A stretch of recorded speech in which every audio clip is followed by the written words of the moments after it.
Hello everyone.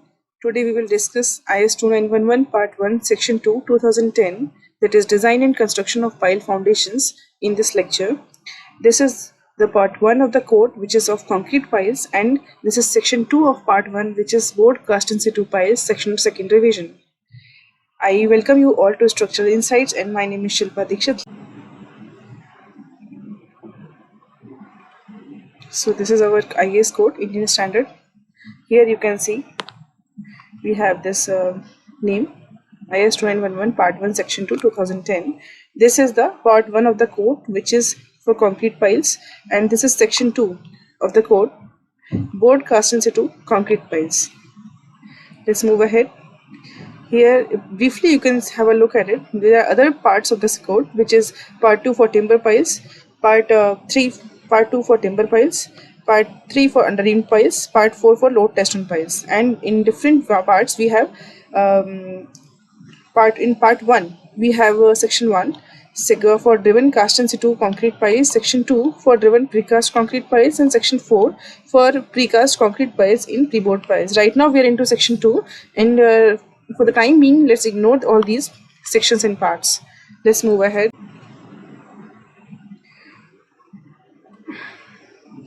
So in the code, first heading is scope. Definitely, as the name suggests, this is for all the board cast in situ concrete piles.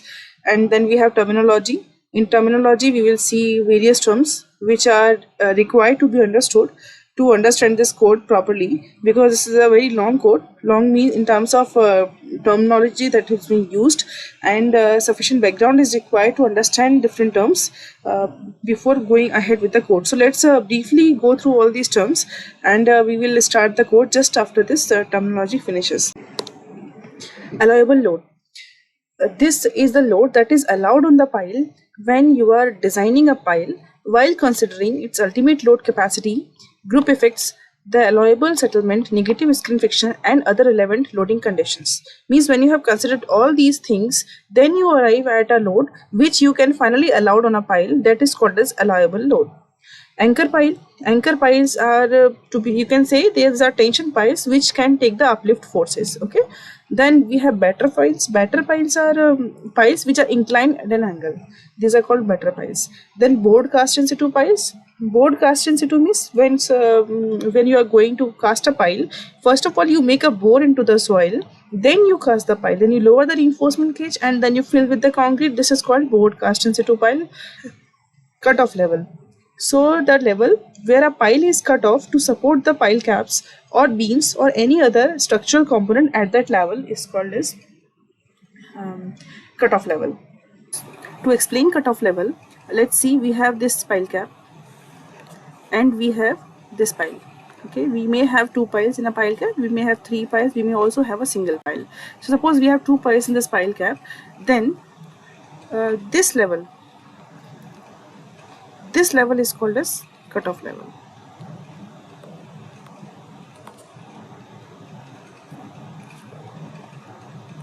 Okay, this is called as pile cutoff level. Now let's move ahead. Diameter of piles. See, IS code has divided piles into large diameter piles and small diameter piles. So how it is defining? It is saying that if diameter of the pile dia is less than or equal to 600 mm, then this is called as small diameter pile. If dia is more than 600, then this is called as large diameter pile.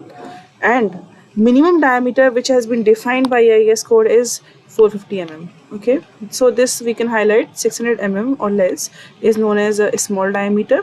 If greater than 600, then it is called as large diameter piles. Okay, so next, elastic displacement. This is the displacement when you are driving a pile or you are allowing some load on the top of the pile, then it takes some elastic displacement, but this displacement will finally rebound. When it is rebounding, then this is known as elastic displacement. So this displacement is because of two components. These are those two components. First one is because of the soil participating in the load transfer. When you are making a pile into the soil, you have adjacent soil, right? and we have this concrete member which is pile. So this soil will also settle a little bit, which is settling elastically, and this pile is also an elastic member. This is a concrete has some elasticity, so because of that it will have some elastic displacement, and these addition of these two is known as elastic displacement.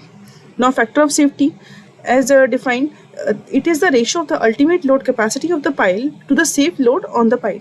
Safe load is a load for which you design the pile. You will say that my pile is able to take this much of safe load, and we keep some factor of safety for the uncertainties, right? So this is a factor of safety. IS code has given certain factors of safety, so we will see them ahead. Now let's see what is the gross displacement, the total movement of the pile top under the given load. If you are applying some load here, then total movement of this pile top because of all the elastic and inelastic displacements is known as gross displacement. Initial load test. So initial load test is a term which you use when you go to IS 2911 part 4. In IS 2911 part 4 we have load test on piles. In that we have basically two tests: initial load test and routine test. Initial load test is the test when you subject a pile to ultimate load or 2 times the safe load capacity. That is, you see here, when a pile is subjected to ultimate load or to twice the estimated safe load, then this test you call it as initial load test. So the pile on which you perform this initial load test is called as initial test pile, and this initial test pile is not a working pile. Means if in your project you are supposed to make 10 piles, right? You are going to make say 10 piles, or you can say 12 piles, right? You have these many piles, but if you want to perform an initial load test, then you will have to make a separate pile, right? You cannot perform an initial load test on any of these piles. This is a sacrificial pile. Because of this pile we get lateral load capacity, vertical load capacity of the pile, and based on that capacity we design all other piles. This is what is called as initial load test. Load bearing pile. So when a pile takes the load of the superstructure with the help of say the tip, at the tip means this end bearing component, when it is taking load directly at the end bearing area, then this is called as load at the tip. And when it is taking load through the skin friction, okay, the pile develops skin friction as well from the soil, so that pile is called as load bearing pile. If the pile supports the load primarily by resistance developed at the pile tip, this is called as pile tip, or base, it is called as end bearing pile. And if primarily by friction along the shaft, then this is called as friction pile. Okay. Net displacement, the net vertical movement of the pile top after the pile has been subjected to a test load and subsequently released. So net displacement is when elastic component has been rebound, then this is called as net displacement. Pile spacing. Now we'll see what is pile spacing. This is called 3.14 is pile spacing. So IS code has defined spacing between the piles as a factor of diameter of the pile. So we have two piles, say this pile and this pile. Then the center to center spacing between the two piles is defined as pile spacing, and this spacing is generally expressed in terms of say n times of diameter. So this n may be 3D, 2.5D, 2D based on the loading conditions. We'll see this in the pile spacing heading. Now let's move ahead. Routine test pile, as I already told that IS 2911 part 4, which is for the load test on piles, it has given routine test and initial load test. Initial load test we have already seen. For routine test, we apply the load which is 1.5 times the safe load of the pile. So we apply this much of load on the pile top for routine test. And safe load, it is the load derived by applying a factor of safety of the ultimate load capacity of the pile, or as determined from the load test. So safe load is actually obtained by applying a factor of safety on the ultimate load capacity, or we can also obtain safe load from pile load test. How to obtain? For that we have to read IS 2911 part 4. Now we will see ultimate load capacity. The maximum load which a pile can carry before failure, that is when the founding strata fails by shear or as evidenced from the load settlement curve, or the pile fails as a structural member. So when you are loading a pile, you have this pile and this is the load. Okay, you're applying a load, you keep on increasing the load. So at certain point of time, the pile or the system will fail. How it will fail? Suppose this is the pile is embedded in the rocks. Okay, now what will happen if you keep on increasing? If your pile is stronger, then it will try to break the rock, and if your rock is stronger, then it will try to break the pile. So either of two, if fails, then that is called as ultimate load capacity of the pile. This is obtained through a test. For that we have this code IS 2911 part 4, which is for load test on piles, that we will cover later on. Now working load, the load assigned to a pile as per the design. A working pile, or we can say the pile which is a part of the system, is called as working pile. It is not a test pile, but we can perform routine test on working pile, but we cannot perform initial load test on the working pile. Okay. Heading 4, necessary information. For the satisfactory design and construction of board cast in situ piles, the following information would be necessary. So to start with the design of piles for a given structure, we need some basic information of the drawn profile, some loading information, what is the finish pile cap level, what are the layout of the piles that we want to propose for the given project. That all information is required. So to start with, as given in IS 1892, this is the code for site investigations. So this code will tell you how many number of board logs are required for a given area of the project site. And this also tells us that how much depth we have to go for a piling work. But in any case, as recommended by this code, the information about the ground profile shall not be less than the 10 meter beyond the pile founding level. Suppose this is the this is our pile. This is a founding level, right? So below this, at least 10 meter information should be available. We should know this soil from top, pile top to pile bottom and up to this level. It has many layers, right? It can have n number of layers. It can have some clay layers. It may have sands. Clays may be represented by C values. This may be represented by N values. So it may have different C N values. So we should have at least information at the at least 10 meter below the pile tip. Now, how to get this information? This information is obtained from the board logs. So for a given site, at least a minimum number of board logs should be available, and that number is obtained from IS 1892, which is given here. So this is about point A. Now the point B. Point B says, suppose we have finalized a layout for the pile caps, right? Or you can say we have finalized a layout for the site, and we say that we have this is the layout for our piles or pile caps, right? Some layout is proposed. So while proposing this layout, we must have some information about what is the level of see, this is the pile cap. So what is the level of pile cap top level? So we should have structural information, or we can say that loads on the pile cap top or pile top. So at this point, because of this building proposed on this building or any supporting structure, which can be a bridge, which can be a building, which can be anything which you are proposing. So because of this superstructure, there will be a resultant reactions over these pile caps or pile tops. So that information should be available. If this piling work is to be carried out in a marine environment, suppose it's a sea level and we want to make some pile caps and piles here, so we should have information about the depth of score, means how much of depth of score will be there, so we can take our piles beyond that depth and we can anchor these piles inside the rock. The general layout of the structure showing estimated loads and moments at the top, as I told you already, that we should have loads and moments at the top of the pile cap. This information is required to get a tentative loads in the piles.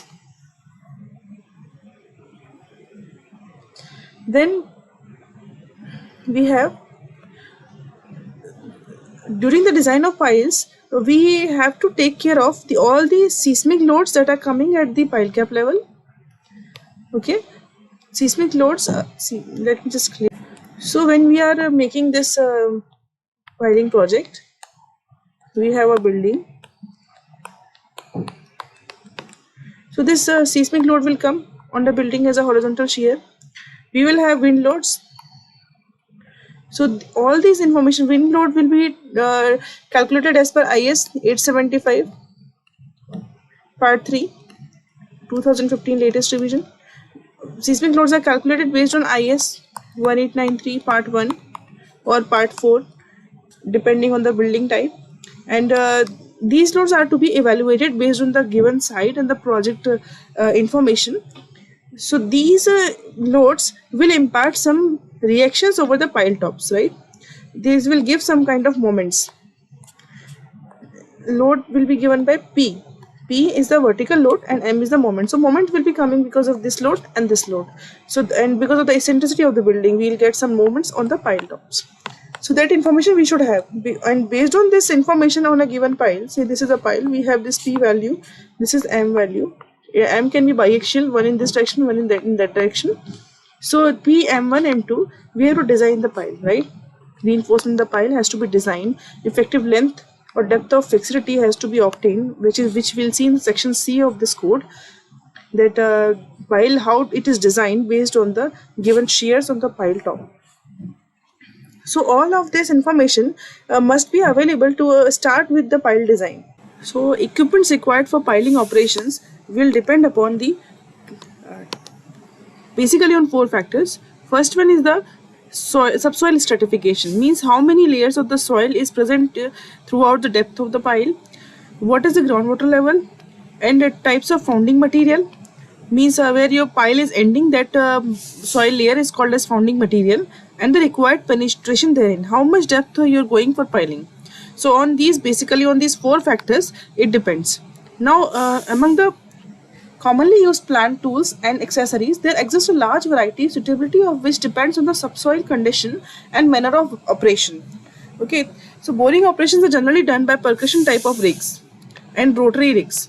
Percussion type of rigs is a called as baler and chisel.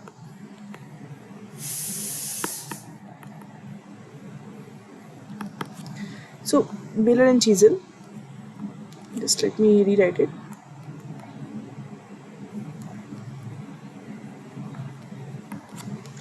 And first one is this, second one is rotary. For hard stratification, for rocks we use rotary, and for soft soils, clays and medium dense sands we use baler and chisel. In baler and chisel we go ahead, like we have a soil profile, we have a rig, we just clear this and then redraw it for better clarification. See, we have a rotary rig, we have a machine. Okay, so what it does is, it is basically dropping a hammer type of equipment inside the soil. So it is going ahead with every blow, and this is called as chisel. So it is dropping it, lifting it and dropping it, lifting it and dropping it. So it is continuously increasing in depth. And the mud that is being collected while doing boring, the soil is getting collected at the bottom. So that is being removed with the help of a baler. Baler is what? Baler is a collecting drum, which is a hollow kind of thing. Like we can say this is a baler. It's a hollow drum which has doors at the bottom. These doors will open up when soil will enter inside. You drop the baler inside the hole, and then it will collect the soil inside, and once you lift it, the doors will close. So you take it out and dump your this muck out on the open ground, and then you again reuse this baler. So this is called baler and chisel method. Baler and chisel method, right? Now we see what is called as rotary. In rotary, we have a similar kind of rake, but what happens is in rotary, there's a kind of a disc which is attached at the bottom, which keeps on rotating, and while rotating it proceeds in the direction, and then it cuts the rock. It moves downwards and it cuts the rock, and it's called a rotary mechanism. So mainly we have only two methods, baler and chisel or rotary. Now cantilage. What is cantilage? So when we are doing a test on a pile, say we are doing a load test pile, which is a vertical load test, then we need to apply some load on the pile to test the ultimate capacity of the pile or the safe load capacity of the pile. To get that load, we have to apply some load on the top of the pile. Suppose this is a reaction beam, we have this pile, so you keep some load on the loading arrangement, right? This is the load. This is called as cantilage, and this is the pile which is being tested. So this reaction of this pile will go inside, so we'll test the load pile for the ultimate capacity. Design considerations. When we are designing a pile, then we are designing the pile in such a way that the loads are safely transferred from superstructure to the piles to the soil. So loads are coming from superstructure to the piles and to the soil. So they should be transferred without causing failure in the soil strata, without causing deflections more than the permissible requirements. Pile should not deflect much because it will cause unnecessary stresses in the piles. So these things are to be taken care of. Also, the pile should be structurally stable, should be safe against bendings and axial forces that are coming to it. So that should be safe into that. And piles are designed based on IS 456. So these things have to be taken care of. So how to ensure that? That has also been discussed in this code. Let's move ahead. So when we are working near an existing structure, suppose we want to do piling in the particular area and there is a road or a highway running around it. So we don't want a soil failure of this area, right? When we are doing excavation, this soil may try to fall this side. So we don't want that kind of situation. Or there can also be a situation where we are doing a piling operation somewhere here with the help of piling rakes or percussion type of drilling, where there's a kind of hammering of the ground, so it will release some kind of ground vibrations. So these ground vibrations may affect some existing building nearby. So we also want to avoid that kind of situation. For that we have this code IS 2974 part 1 that can be read. And 6.2.2, in case of deep excavation, suppose we have already piles existing at some location for the existing structure, and we want to do some kind of construction work this side. So we have to avoid this soil surrounding these piles, this soil. Okay, this soil should not become loose, because these piles are designed because of this ground condition. So if you are doing excavation here, this soil should not fall away.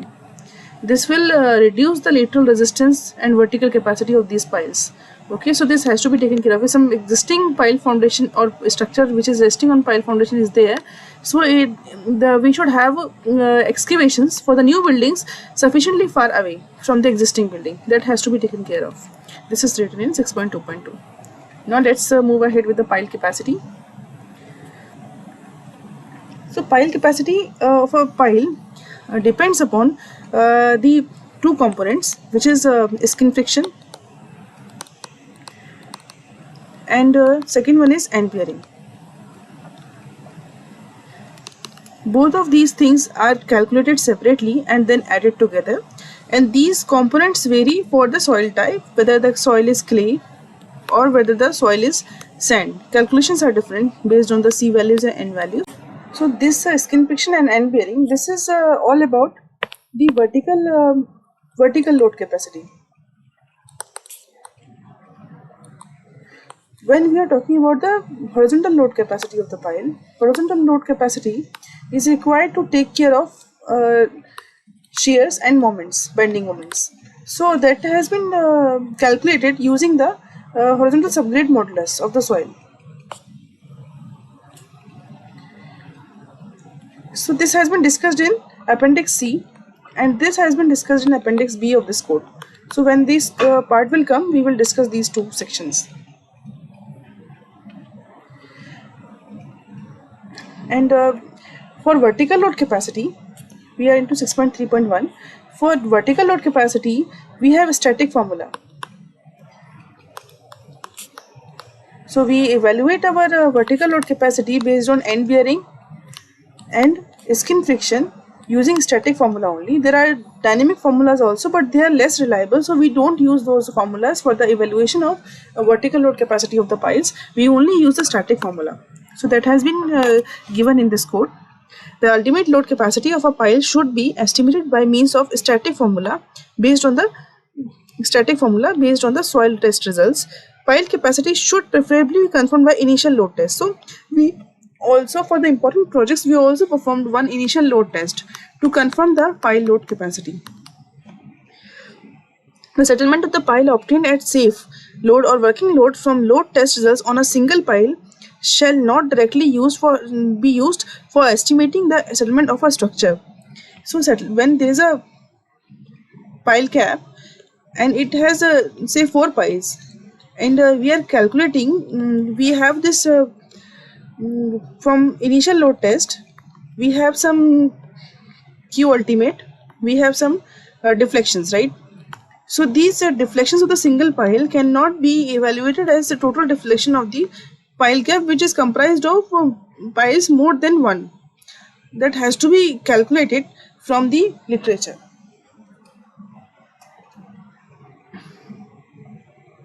Now, vertical load capacity using static formula. The ultimate load capacity of a single pile may be obtained by using static analysis, the accuracy being dependent upon the reliability of the soil properties for various strata. From the board log information, what happens is we have a board log information. In board log information, what we get is, we get the soil, we stratify the soil at different layers. Say it is a 1.5 at every 1.5 meter or 1 meter depth, we have N values or C values depending upon the soil type. If it is a clay, we'll have C value. If it is a sand, it will be N value, or if it is a mixed type of soil, it will have C and N both values. So we'll have density as well. So and some other parameters are also available. So based on N, C and say maybe 5 value, or we can interpolate 5 value based on N values as per IS 6403. So all these values are available through board log information of the site.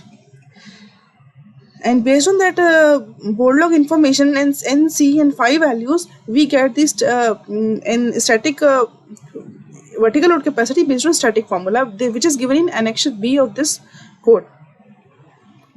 Here it is mentioned. There's another way of calculating is static cone penetration test, where cone penetration resistance is related to SPT N values. So there is a method given in Annexure B to calculate the capacity based on the cone penetration test. Uplift capacity. The uplift capacity of a pile is given by the sum of the frictional resistance and the weight of the pile. Here we have to add weight of the pile to calculate the uplift capacity. The recommended factor of safety is 3 in absence of any pull-out test. If we are not performing any pull-out test on the pile, then we have to keep a factor of safety of 3 for the uplift capacity of the pile. If there is a wind load, if there is a seismic load, if something else or some moment is coming because of some external load on the pile, then we have to evaluate the uplift capacity of the pile based on frictional resistance obtained from the soil and the self weight of the pile, and we have to apply factor of safety 3 on this. And if we have pull-out tests available with us, then we can use factor of safety of 2.0.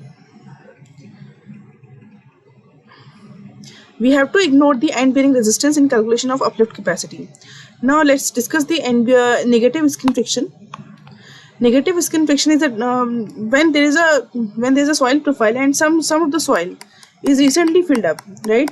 And we can say that it is not consolidated enough and it's a very new fill, then when you're making pile on this, then this soil surrounding to this zone, this will try to settle down, and this will add any additional load on the pile, which is called as skin friction or drag down force. So that has to be avoided, and if it cannot be avoided, then it has to be calculated in pile load capacities. Now let's discuss about the structural capacity of the soil. Here it was pile. Here this was pile capacity. Now pile capacity. Now it is structural capacity. Pile capacity is a function of soil, right? Soil, how strong your soil is, what are the properties of the soil, what is the stratification, where you are ending your pile. All these calculations are done for the pile capacity calculation. Structural capacity is the material. It's all about the piles. Material configuration, how your pile whether your pile is M30, M40 concrete, steel pipe pile, or it is a what your reinforcement is, how your stirrups are spaced. All these things are in length of the pile, fixity imposed the bottom of the pile, whether it is fixed, whether it is not fixed. All these things are the structural capacity of the pile. Now in structural capacity, we have first one is axial capacity. Okay, so axial capacity calculation is done based on the length of the pile. Say your length is L by D or L by B ratio. If it is less than 12, then this is a short column, right? If L by B is greater than 12, it is a long column. So this has to be taken care of. So your column or your pile is behaving as a short column or it is behaving as a long column. You have to notice this thing. So this thing will depend. This will depend upon your soil strength characteristics.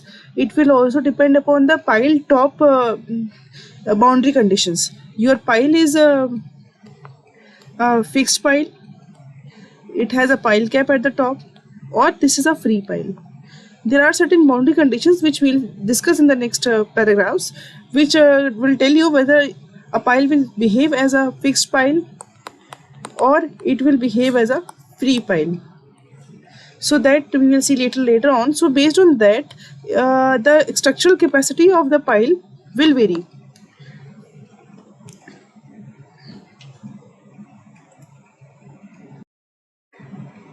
If the structure is behaving as a long column, then you have to make certain reductions.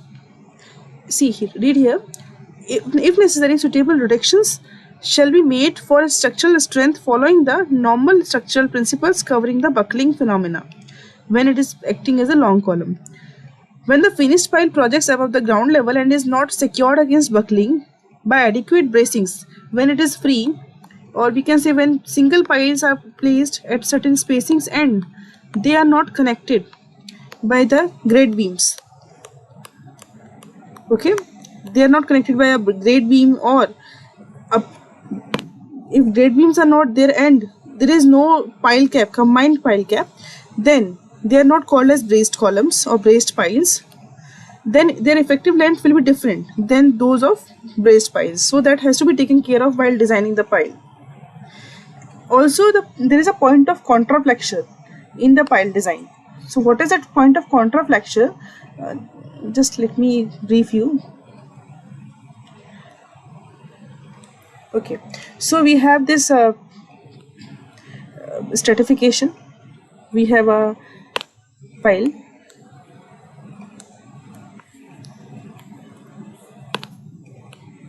See, this is a weak stiff soil,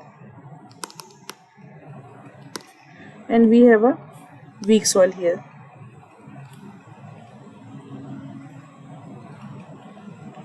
And we have a pile in weak soil. So in stiff soil, this there's a point of contraflexure. What is that? Let me just brief you. This is a point of contraflexure. When you apply a horizontal force or you apply a moment on the pile, then your pile will deflect. So it will deflect something like this. So diagram of deflection will be something like this. Okay. This point is called point of contraflexion, where slope is changing. So this depth is called point depth of fixity, and this point is called point of contraflexion. So point of contraflexion, it will be at a different depth for a stiff soil, and it will be at a different depth for a weak soil. For weak soil, it will be a little lower. For stiff soil, it will be near to the surface. So this is mostly is given by this code. In good soil, the lower point of contraflexion may be taken as a depth of 1 meter below the ground surface, subject to a minimum of 3 times the diameter of the shaft. So for good soil, it can be taken as 3d or 1 meter. For weak soils, it is taken as 3 meter or 10 times the diameter of the shaft, whichever is more. So this is 3 meter or 10 times the diameter of the shaft. This is for the weak soil, this is for the stiff soil. This is what is explained in this paragraph.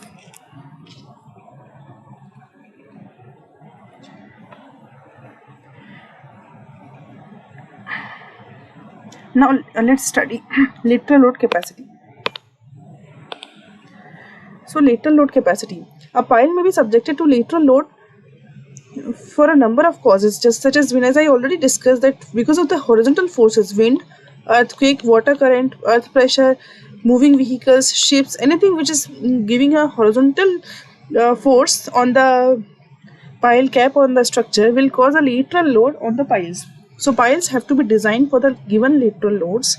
Shears also get converted into moments get converted into shears. All these things happen when horizontal forces are given on the structure. These if there is no horizontal force, then because of some structural configurations, eccentricities in the vertical load, some moments are developed and some shears are developed that has to be taken care of by lateral capacity of the pile. As per this 6.5.2 clause, if liquefaction is suspected in the soil, here we read this: in the zone of soil susceptible to liquefaction, the lateral resistance of the soil has to be neglected, right? Because when soil is being liquefied, its shear capacity or lateral load capacity is almost zero or negligible, so we have to ignore that. That has to be taken care of while designing the pile in soil susceptible to liquefaction. So liquefaction analysis is done as per IS 1893 part 1 2016. So this there's a clause in this annexure in this code which shows you how to calculate the liquefaction potential of a given soil. Now fixed and freehand condition. So when you say your pile is fixed head, or when do you say your pile is a free head? So these things are required to evaluate the lateral load capacity of the pile. This will be used in Annexure C of this code, where you will evaluate the lateral load capacity of the pile. During that calculation, you will utilize this information, whether your pile is fixed or free. So that has to be just here and utilized there. So when do you call your pile is fixed or free? So as per this clause, when your pile cap is connected by connected through 3 piles, then say 1, 2, 3. So suppose this is your pile cap. So this is called as fixed end condition for these piles. Or you have 2 piles only, like this. Again we have 2 piles, set of 2 piles, and they are connected in perpendicular direction by a grade beam. Then they are called as fixed piles. These piles will called as fixed piles. Third condition, when you will say your piles are fixed, is you have single piles and a pile cap, single pile cap, single pile and pile cap, and you are connecting them by a grade beam like this.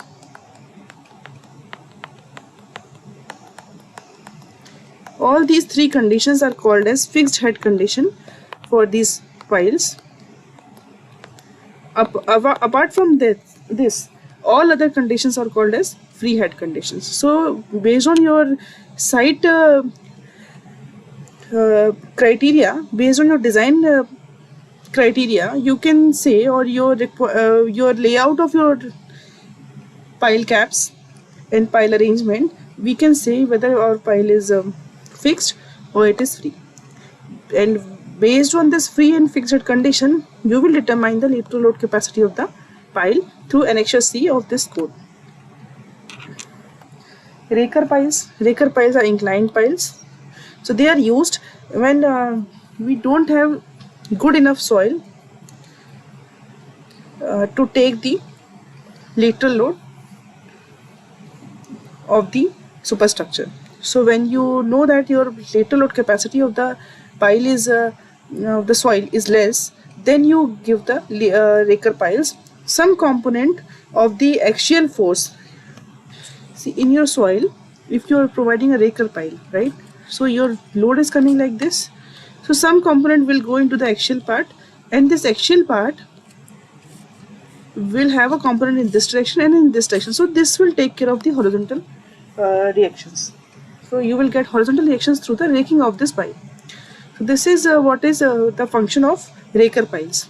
So this has to be judged whether, see, when your horizontal shear, or you can say your moment, is high enough, but your soil capacity is not, or horizontal subgrade modulus of the soil is not good enough to take this horizontal load, and you can say that your allowable deflections or the pile horizontal capacity is coming less, then you have to provide raker piles to adjust with the superstructure shears and moments.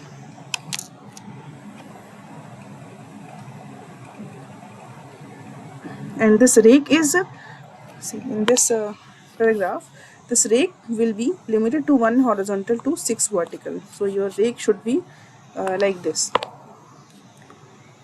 This inclination should be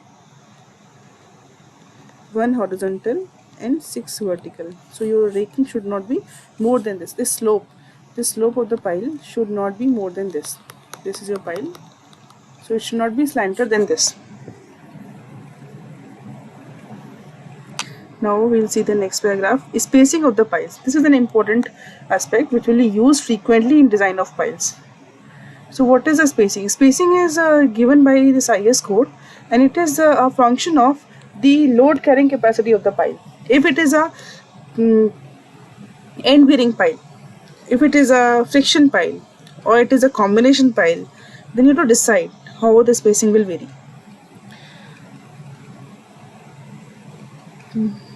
So practical aspects of installing the pile, diameter of the pile, nature of the load transfer to the soil, and possible reduction in the load capacity of the pile groups. Based on these three factors, we decide the spacing of the piles. In case of piles founded on hard stratum and deriving their capacity mainly from end bearing, the minimum spacing shall be 2.5 times the diameter of the circumscribing circle corresponding to the cross section of the pile shaft.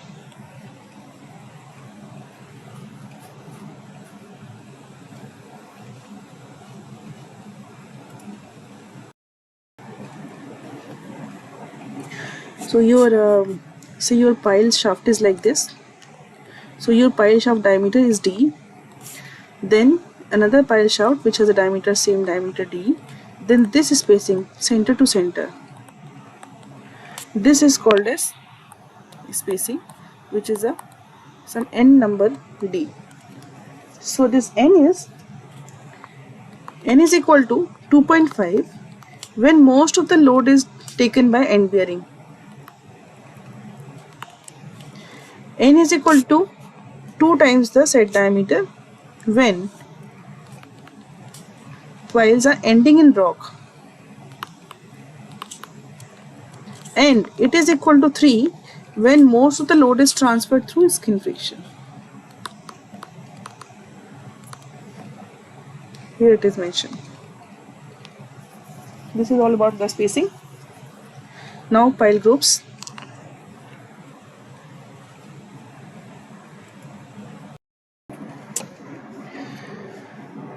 pile groups. In order to determine the load carrying capacity of a group of piles, a number of efficiency equations are in use. What are these efficiency equations? Actually, what happens is when there is a group of piles casted on same pile cap, then the capacity of this pile cap as a whole. See, this is P of pile cap and this is P of individual piles. Then the capacity of the pile cap, how this is related with the capacity of the piles, because by hand or by some software calculations you can evaluate the capacity of the pile as a single pile, but how this capacity will help us evaluate the capacity of the pile cap as a whole. So that transition is done through efficiency equations. So this IS code says that many efficiency equations are there, but this is a very complex phenomena, that how load is getting transferred when there are n number of piles on a pile cap. Why? Because you see, if you see the cross section, you have many piles, right? There are many types of interactions going on when this pile cap is loaded. The first interaction is between pile and the soil, right? Then pile to pile interaction, pile to raft interaction or pile cap interaction, pile cap to soil interactions. So how the load is getting transferred from pile cap to pile to soil, nearby soil, and from pile to the soil, and how this presence of this pile affects the load carrying capacity of this pile. These things are to be taken care of.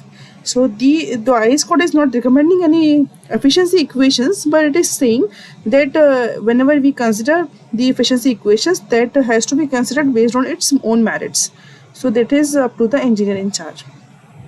Now 6.7.2, the load carrying capacity of a pile group may be equal to or less than the load carrying capacity of the individual piles multiplied by the number of piles in that group.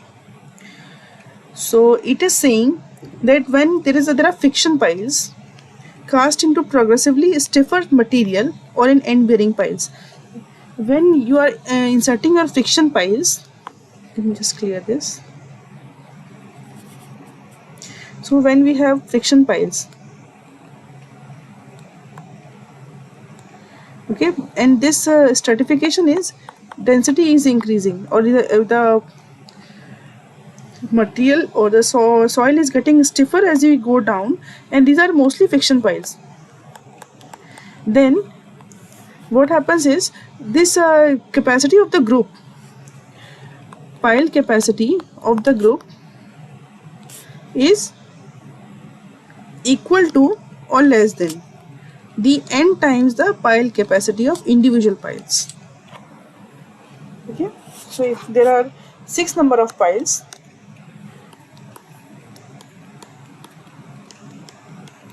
then the capacity of the pile group or the pile cap is less than or equal to n times the pi. But if it is a soft soil, these piles are passing through soft soil and going progressively into the stiffer material, then the former will hold truth. Matlab, this is mostly equal to n into pi. Or if they are n bearing piles, then the group capacity can be taken as equal to the capacity of individual piles into number of piles. This is about 6.7.2. Now 6.7.3. In case of piles deriving their support mainly from friction and connected by a rigid pile cap, the group may be visualized as a block with the piles embedded within the soil. So this is saying that if you have a friction pile arrangement, say you have this pile cap and you have some 6 piles, then this 6.73.3 is saying the capacity of the group can be visualized as the skin friction is getting obtained from the periphery. Just a second. See, you make a line here, make a periphery passing through all the piles. So skin friction component is obtained from this area. If you make it in the elevation, then you will see that this is your pile cap, this is your pile, first, second, third, then this area this will provide the friction. This is in this direction. So in this direction also this area, in this direction this area, this. So this block as a whole will provide skin friction, and the base area of this block will provide the end bearing component. In case of piles deriving their support mainly from friction and connected by a rigid pile cap, the group may be visualized as a block with the piles embedded within the soil. The ultimate load capacity of the group may be then obtained by considering block failure, taking into account the frictional capacity along the perimeter of the block and end bearing at the bottom of the block using the accepted principles of soil mechanics. So you have to apply the same principles of soil mechanics to obtain the skin friction components and the end bearing component as you do in the case of single pile. This is about the pile groups, and then we have to 6.7.4.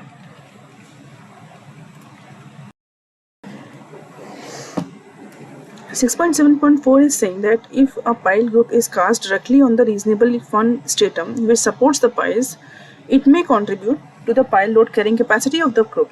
Means if you are casting a pile with the pile cap,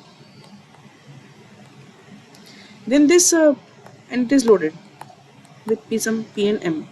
Now this pile cap is also in touch with the soil, so this will also add to the load bearing capacity of the arrangement. But load bearing capacity obtained from this calculation shall not exceed this one, 6.7.3. This is what given in this 6.7.4. So we may consider the capacity due to the pile raft, but that capacity obtained should be less than or equal to the capacity obtained by this method. This is the clause 6.7.4.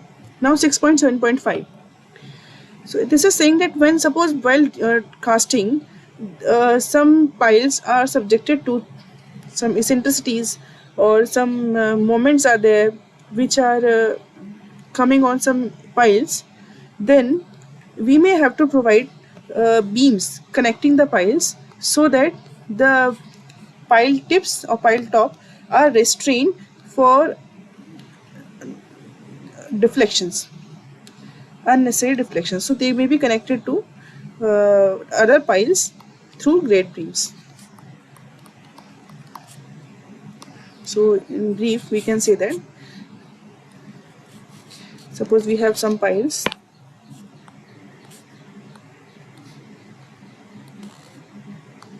and because of the installation inaccuracies, suppose the piling rig or some other problem, some soil stratification problem or some other problem, this pile is not casted efficiently. Okay, then what we need to do is or maybe there may be some inclination of this pile is there, or we can say that we have some additional moment are coming on this pile only. Then what we can do is to avoid the unnecessary deflection of this and to avoid this pile getting stressed because of undue deflections, we may have to connect this with the help of grade beams to other piles. This will help in transferring the moments to adjacent piles, and overall the moments will reduce. This is given in 6.7.5. Now let's move ahead. 6.7.6.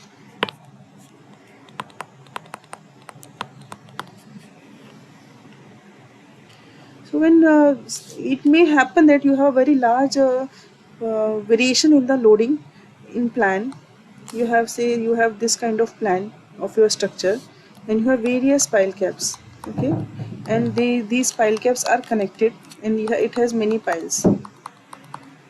Some have, and through superstructure you are connecting these pile caps. There is a column on this, there's a column on this, and you are connecting this at the top and you're providing a beam on the top. So these are connected, but this pile cap, this particular pile cap is loaded higher, and these other pile caps, they are loaded lower. So this clause is all about 6.7.6 is about differential settlement. So when this load is higher on this pile, then this pile will settle more as compared to the other piles, and which will cause a distress in all the structures that are connecting to this pile cap. So to avoid this thing, either there are two choices: either we load the other piles to a higher degree or we make this pile or the pile cap arrangement with a higher load carrying capacity so that the relative displacements or settlements are lower. In case of structure supported on single piles, group of piles resulting in large variation in the number of piles from column to column, it may result in large differential settlement. Such differential settlements should be either catered for in the structural design or it may be suitably reduced by judicious choice of variations in the actual pile loading. For example, a single pile cap may be loaded to a level higher than that of the pile in the group in order to achieve reduced differential settlement between the two adjacent pile caps supported on a number of piles. Now let's come to the factor of safety. 6.8. It depends on the reliability, how reliable your data is, how what settlements we are allowing on the structure. And so minimum factor of safety recommended by the IS code is 2.5. That has to be taken care of. Now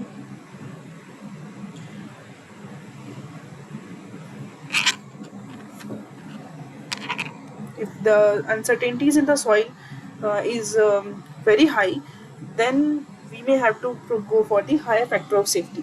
The ERB code, Atomic Energy Regulatory Board of India, recommends a factor of safety of 3. So let's see the transient loading.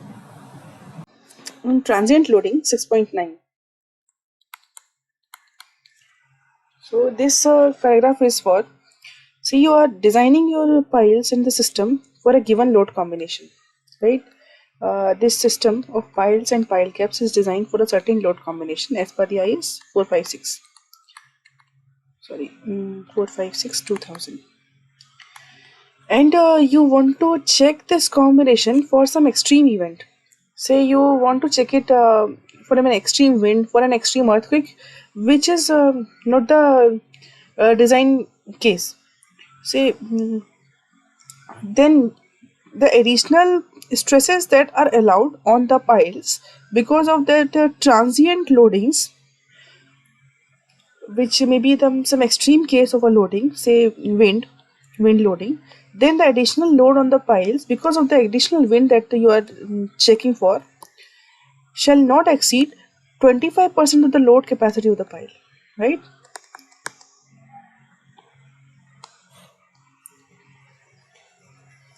And because of earthquake, IS 1893 part 1 shall be followed, so that we will see when we'll discuss IS 1893 part 1. And for transient loading due to superimposed dead load, there is no overloading allowed. So that has to be taken care of while designing only. So whatever superimposed load case you are assigning on the structure, they should be covered within the load cases given in IS 456. For the extreme cases where you are checking for an extreme wind, but you're designing for a lower wind, then that extreme wind should not impose a higher stresses on the piles, any individual pile actually. So that limit is 25% for wind. Now we'll see overloading. 6.10.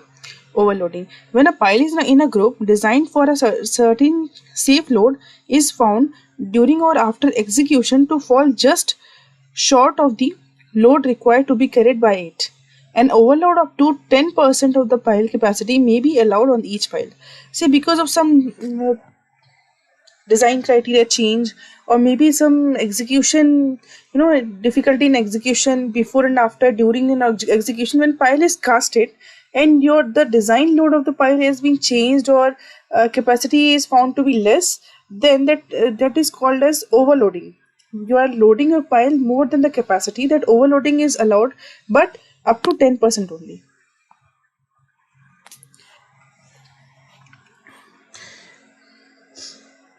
And for the group, it should not exceed the total capacity of the group by 10%. And in a group, the individual pile may be overloaded up to 25% of the allowable load on a single pile in a group, and this is for the individual pile. Now we'll see the reinforcement in 6.11.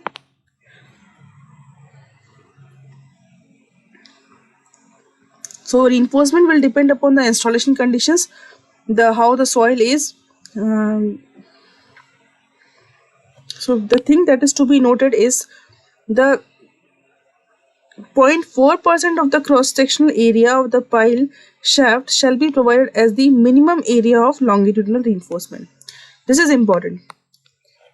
You must be knowing from IS 456 2000 that for column minimum reinforcement is 0.8%, right? So that minimum 0.8% is reduced to 0.4% in case of piles. So columns are, this is a pile cap, this is a column, and this is your pile. So for column minimum reinforcement is 0.8%. For piles it is 0.4% minimum. So that has to be ensured throughout the depth of the pile.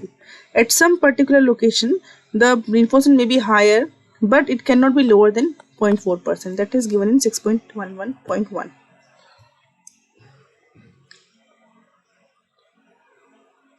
So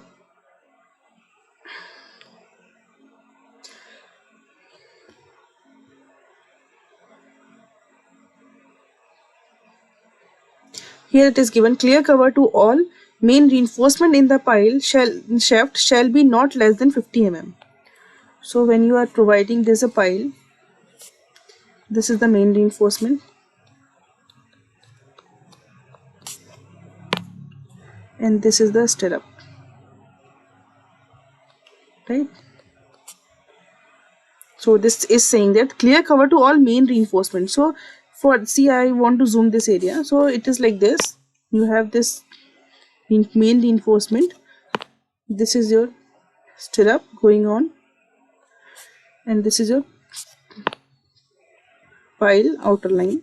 So clear cover to this main reinforcement, this much. This has to be greater than 50 mm. Okay, this is what is given here in 6.11.4. Now let's see the minimum diameter of the links and or spirals shall be 8 mm, and the spacing of the links or spirals shall be not less than 150 mm. So this spacing of the stirrups, if I make a vertical profile of a pile like this, and I make my reinforcement, say main reinforcement is like this, and my stirrups are say like this. This is the stirrups. Okay, this is an elevation view.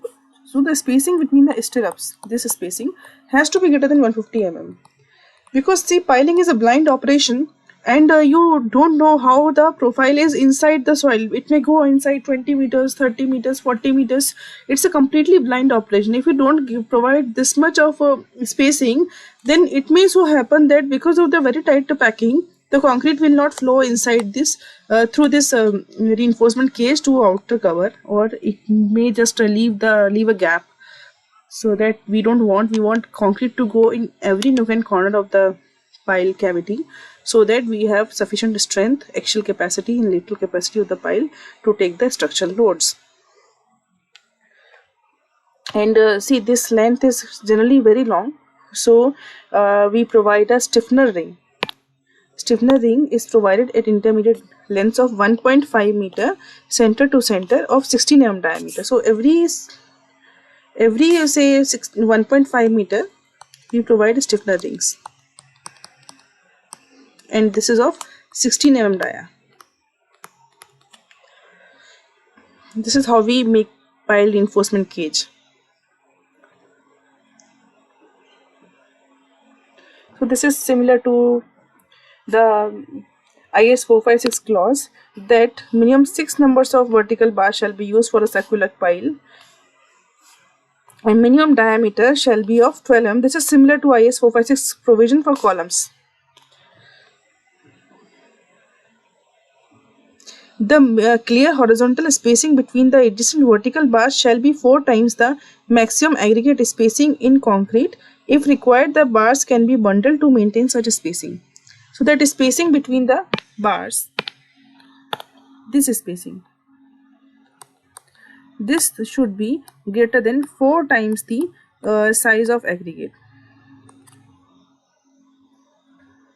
maximum aggregate, right? So that has to be maintained. If this is not possible and we are getting more number of these bars, then what we can do is we can bundle these bars together. We can make 2 bars to stick together, and then this spacing will increase, right? So that is also another choice. Now, design of pile cap. The pile caps may be designed by assuming that the load from the column is dispersed at 45 degrees from the top of the cap to the mid depth of the pile cap, from the base of the column or pedestal. The reaction from the piles may also be taken to be distributed at 45 degrees from the edge of the pile up to the mid depth of the pile cap. On this basis, the maximum bending moment and shear forces should be worked out at the critical sections. The method of analysis and allowable stresses should be accordance with IS 456. So this is how we design the pile cap. So to explain this, I will just make a cross section of a pile and pile cap. We have this pile cap. We have these piles. We have a column here, right? And this is the mid section of pile cap. So to evaluate the or to design the pile cap, this is what pile cap is.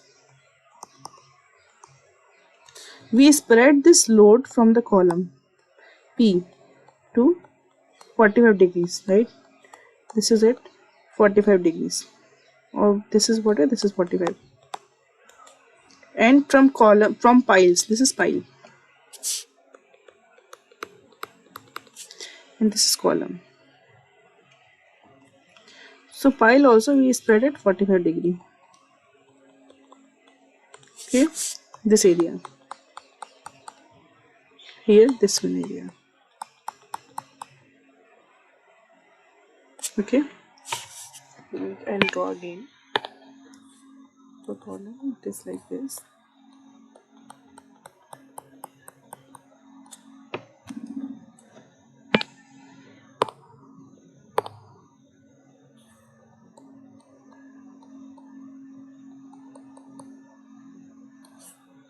So you have to spread the load. This is a reaction from the pile. Okay, this is the load from the column. So it has to be spread at this angle and reaction at this angle. This angle is maintained at 45 degree. Okay.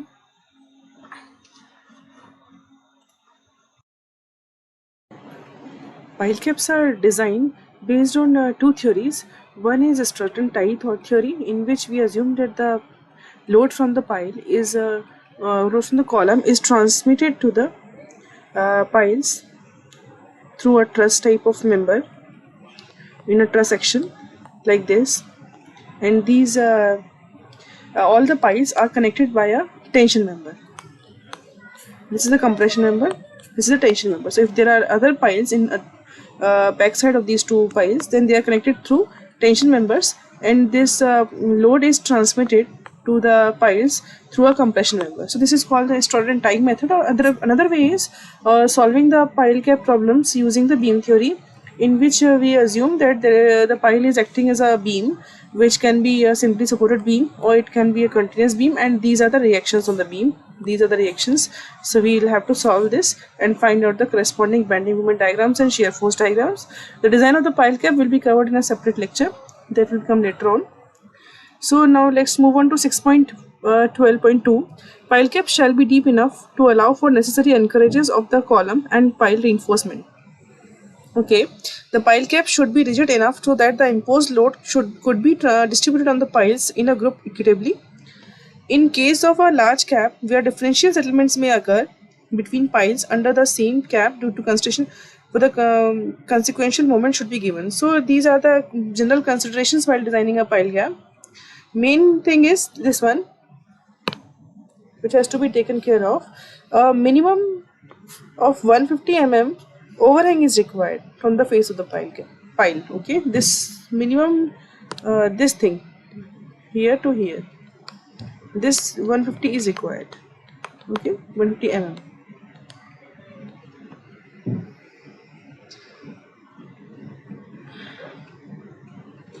And also when you are casting a pile cap, then we cast the pile cap over a 75 mm leveling course of concrete. Means this is your ground level. If this is was your ground level, then you will excavate up to at least this level. While casting this pile cap, you will have to provide this much of 75 mm. So I will draw it here again. So this is your pile cap. These are the piles. So while piles have been already casted, now you want to cast a pile cap. Then and this is the working ground level right now. Okay. So this you provide a 75 mm of concrete layer. Okay. This is 75 mm. So this the cap is generally cast over a 75 mm thick leveling course of concrete. On this, you may provide a shuttering. Then you will provide the reinforcement of the pile cap. This is generally casted like a beam with the bending moments and shears, and there is no shear stirrup in the pile cap. It is its reinforcement is mostly like a slab. Okay, so this is all about pile cap. Let me highlight this portion also. 70 mm thick leveling course of concrete. The embedment of pile into the pile cap should be 75 mm. So this is saying that the pile should go at least 75 mm into the pile cap. Okay, this should at least go 75 mm. So this has to be 75 mm.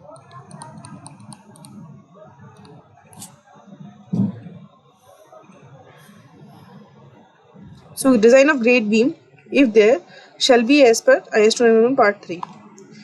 Materials and stresses. Cement. The cement shall be of the following. It can be 33 grade, 43 grade, 53 grade, rapid hardening. Any cement can be used. There are many types of cements given. Steel is mild steel can be used. It can high strength deformed steel HYSD bars. This is HYSD. Or structural steel conforming to IS 2062 can be used. This is for structural steel. This is not reinforcement steel. Okay, this is for plate, shells, and something like that. Then concrete.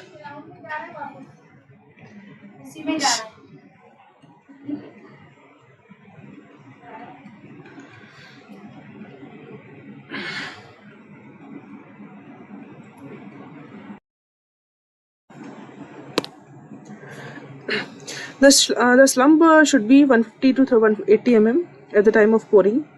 The minimum grade of concrete to be used for the board piling shall be M25 with the minimum grade, and if it is and it should not be less than the environmental exposure conditions given in IS 456. That has to be checked with. And the minimum cement content shall be 400 kg per meter cube. This is ensured because as I already told, that piling is a blinding operation. We don't know what is going inside. We make a bore log and there may be some impurities in the soil or in the boards. So to take all the uncertainties into account, we maintain a minimum cement content as 400 kg per meter cube.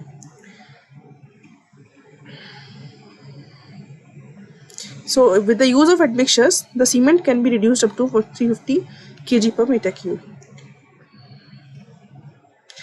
Everything has to be as per IS 456. Average compressive strength under working load should not exceed 25% of the specified works cube strength at 28 days. Okay.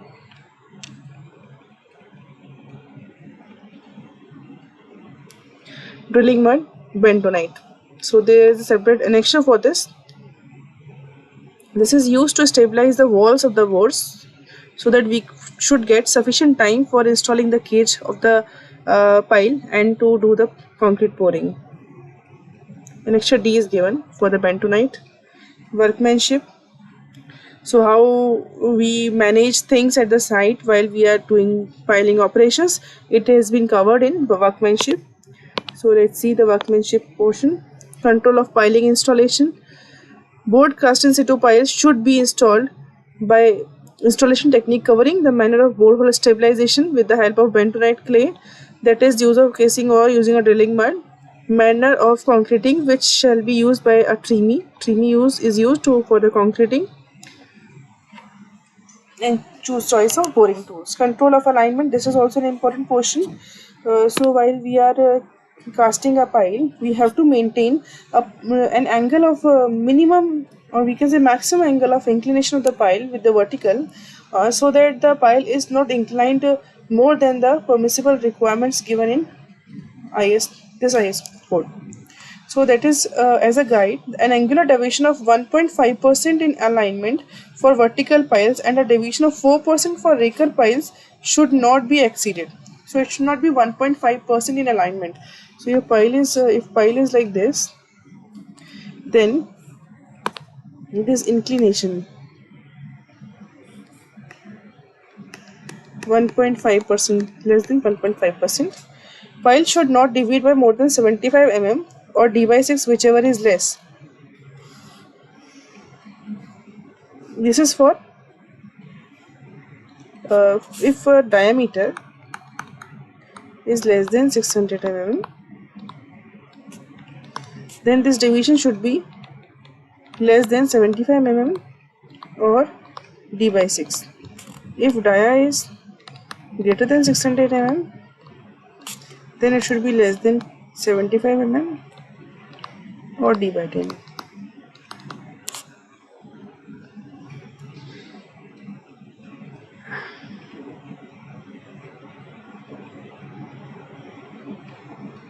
This is all about the deviations, and now we will go with the. So this is IS code is suggesting that at least 2 meters of the temporary casing shall be provided for each board pile. This temporary casing may be withdrawn after the casting.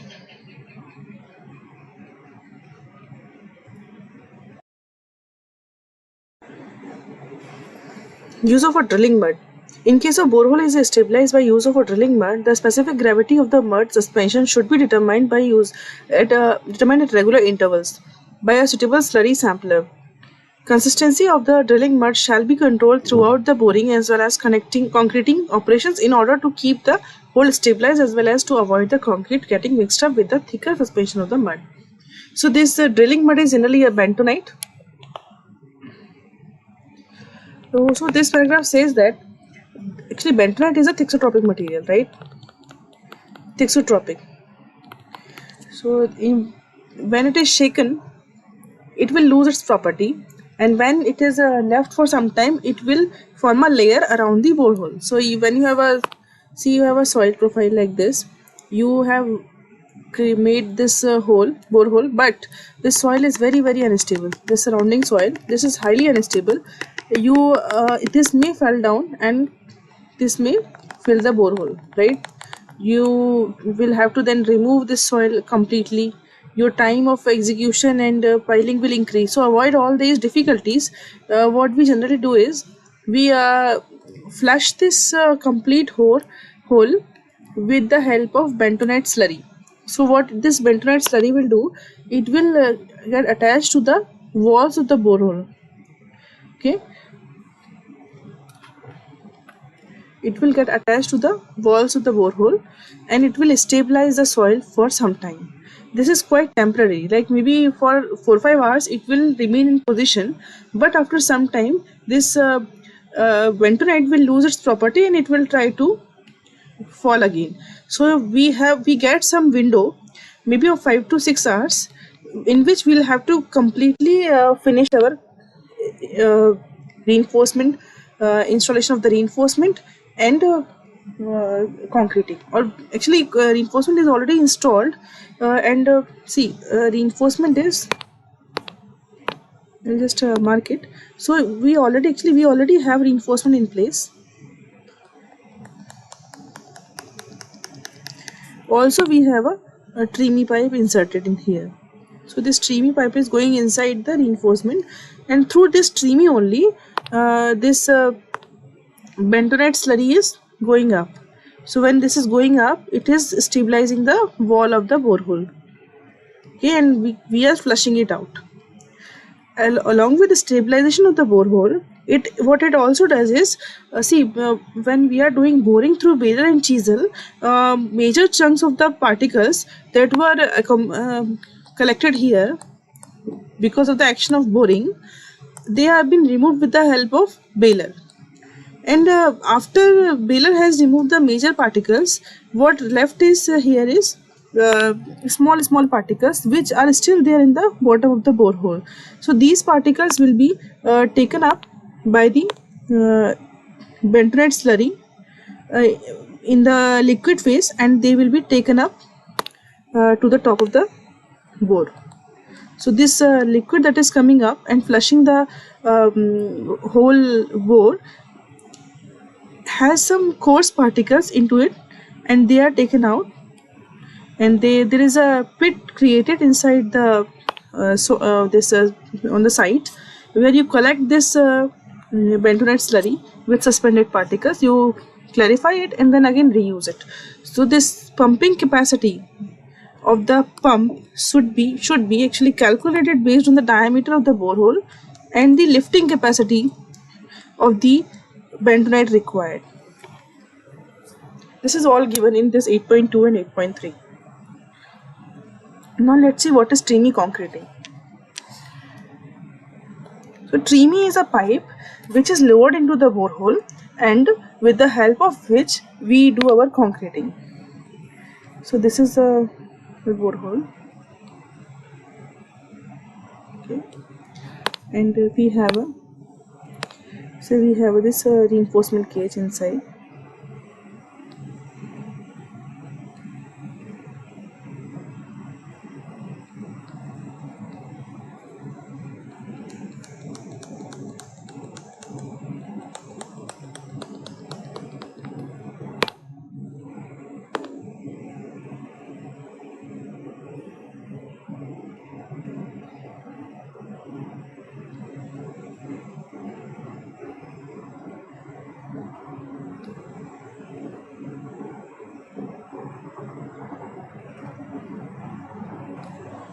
This is called Tremy pipe.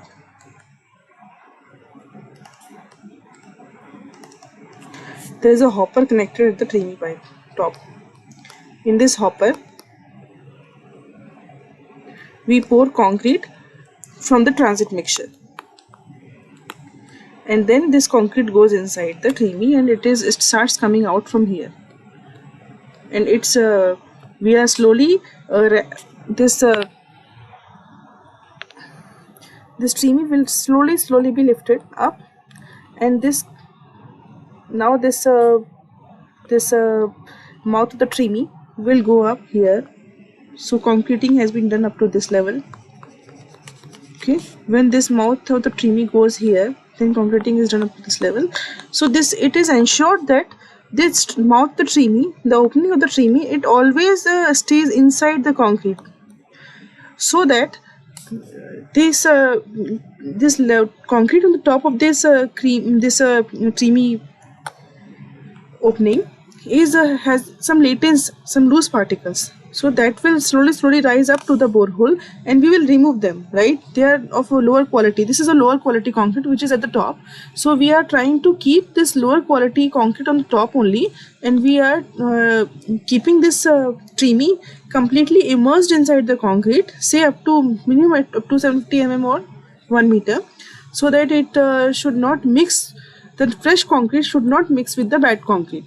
Otherwise, we'll have to remove some layers of the bad concrete, and then we'll have to push this Tremy inside the concrete which is already set, and then we'll have to try to push this fresh concrete through the already set concrete, which is actually in a green state only, not completely set.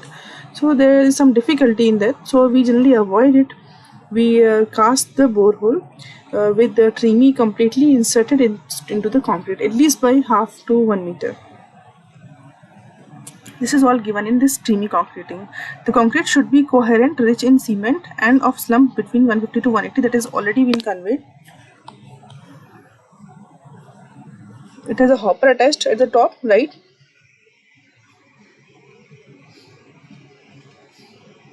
For 25 mm down aggregate, the TREME pipe should be at least 200 mm. To 20 mm down aggregate, the pipe should be 150 mm. This is the diameter of the TREME. This diameter. Okay.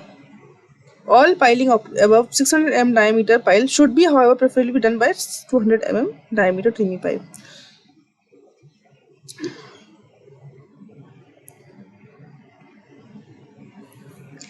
Normally, concreting of the piles should be uninterrupted.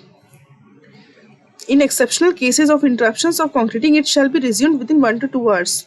But the TREME shall not be taken out. TREME shall not be taken out of the concrete. Instead, it shall be raised and lowered from time to time to prevent the concrete around the TREME from setting. So whenever it is taken up, it is raised up and down frequently, so that the TREME, the concrete at the face of the TREME shall not set, right? This is what is written in 8.4.1. In case of withdrawal of TREME out of the concrete, either accidentally or to remove a choke in the TREME may be introduced 60 cm to 100 cm in the old concrete and concreting resumed as mentioned in 841. The fresh concrete will emerge out of the TREME, displacing the latents and the scum and prevent impregnation of latents or scum in the fresh concrete. So they are saying if by accident you are taking out the TREME out of the concrete, then it has to be inserted back inside the fresh concrete by 600 to 1000 mm, so that the latents which is on the top of the rising concrete shall not be mixed up with the fresh concrete. The top of concrete in a pile shall be brought above the cutoff level to permit removal of all the latents and weak concrete before capping and to ensure good concrete at the cutoff level. The reinforcing cages shall be left with adequate protruding length above cutoff level for proper embedment into the pile cap. Where cutoff level is less than 2.5 meter below the ground level, concrete shall be cast to a minimum of 600 mm of the cutoff level. For each additional 0.3 meter increase in the cutoff level below the working level, additional coverage of minimum 50 mm shall be allowed. So this is all about the concreting and the cutoff levels. So that will be taken care of at the site. Right now we'll see the defective piles. So when there is a misalignment, the alignment is more than the specified in this code, then we call this and this cannot be corrected by engineering measures, then we say that the pile is a defective pile and it has to be ignored, and an additional pile shall be casted at the location of the adjacent location of the pile. Alignment of the load capacity of the pile shall be noted and adequate measures shall be well before the concreting of the pile cap and plinth beam. While removing excess concrete or latents above the cutoff level, chipping by manual or pneumatic tools shall be permitted 7 days after pile casting. Before chipping, breaking the pile top, a 40 mm groove shall be made. Means when you are, this is the pile and this is the cutoff level. This is cutoff level. Now you want to this is the latents. Say this is latents. You want to remove this latents from, and you want to finish this. This is the cutoff level. So you make a groove here. This groove is of 40 mm, and then you hammer it. So it will be breaking. It will break down. This chunk of concrete will break down, detached from this level. Okay. So this is what is groove meaning here. 40 mm groove. So we remove this mass by hammering, and this will be of fresh concrete. Fresh concrete means this is good concrete. After concreting, the actual quantity of the concrete shall be compared with the average obtained from observations made in the case of a few piles already cast. If the actual quantity is found to be considerably less, the matter should be taken for investigations and appropriate measures shall be taken. What it is saying is, if it is seen that the concrete quantity consumed by the borehole by the pile is considerably less than the other piles, then there is a doubt of soil getting filled up in the borelog before the pile concreting has been completed. So to avoid all these circumstances, it has to be checked with some measures, maybe pile integrity test, which is a non-destructive test to check the quality of the pile, whether it has been casted properly. If there is any cavities in the pile length, those can also be seen in the pile integrity test. That can be done. It is not directly mentioned here, but it can be done. recording of data. A daily site record shall be maintained for the installation of piles and shall essentially contain the following information. Sequence of installation of the piles in the groups. All these information have to be taken off while casting and doing the site work. So this is all about the preliminary information required for designing a pile cap, doing a site work, and selecting the equipments. So Annexure A is all about the references. Annexure 2 will tell you the vertical load capacity of the piles. Annexure C will tell you about the lateral load capacity of the piles, that we'll cover in the next lecture. And then Annexure D. Annexure D is about the requirement of drilling mud, bentonite. And then Annexure E is special use of large diameter board cast in situ piles in marine structures. That we'll also see in the next lecture. Thank you for being with us.